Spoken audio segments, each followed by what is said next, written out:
Hello my friends and welcome to the Iron Will channel. I have another good episode of Choosing Beggars just for you guys. And if you haven't done so already, please subscribe and like the video, as that does greatly help me out.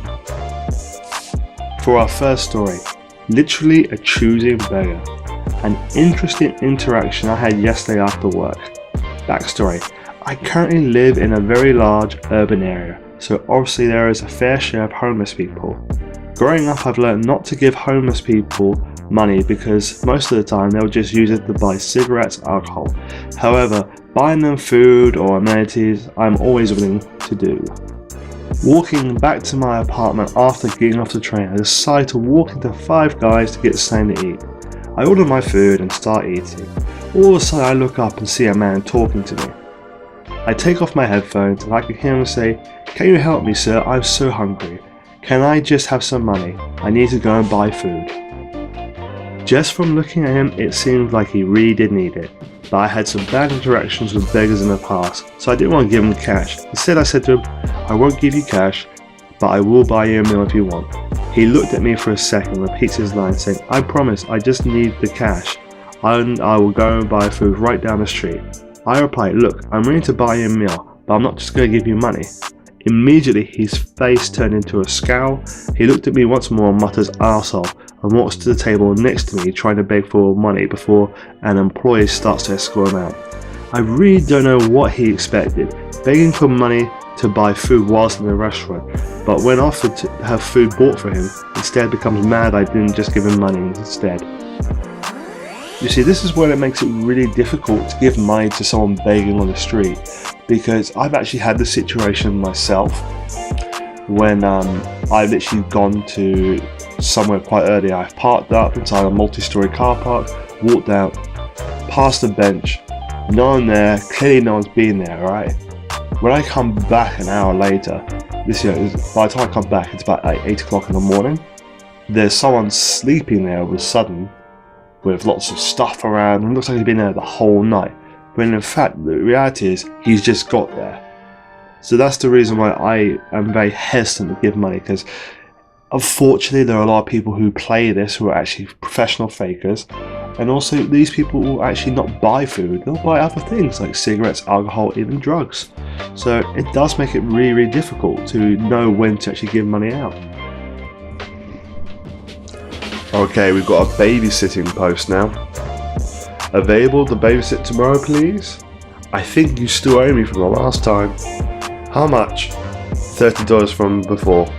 I think we paid you pretty decently over the past and fed you, so if $30 is a deal breaker, sorry no. You never paid me the $30 you owed me. I only got $45 last time when you still owed me $30, but whatever, beep. If you still owe somebody money, why would you think someone else would come out and do the job again if you still owed them? I mean, I wouldn't do that. If someone owed me money, bang, I'm not there. They've got to pay me first before I do anything further. What do you guys think? Would you guys work in the hopes of payment? Let me know inside the comments. For our next story, it's called "My Wife Does Lyft and Had a CB Customer Today." So my wife in her Mazda 6 picks up this girl who walks out with 6 other friends. They all start to attempt to get into her car. My wife tells them that's not happening.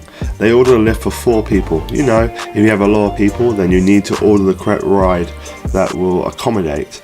This girl insists that they'll sit in each other's laps. My wife says no. So 4 riders are still in the car, with the 2 others standing outside. It's raining.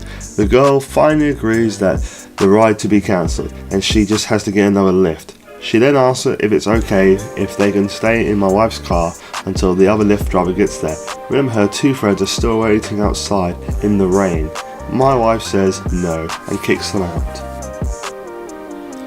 I'm sure this happens all the time with Chase and Uber drivers and pretty much anyone who does that kind of role, that CBs will want extras for nothing. Extra passengers, extra distance, anything they can get their hands on. So good on the driver for saying no and then kicking them out, because they knew that they ordered the wrong car. They must know. Come on, 7 people to our Mazda 6? Really? What would you guys have done? Would you guys have let her stay inside the car until the other one come? Or would you have kicked her out too? Let me know inside the comments. Alright, this next one is pretty bad in my point of view, but I'll let you guys be the ultimate judge. 300 followers? To celebrate, I'm asking you guys to make a new banner or profile picture for me.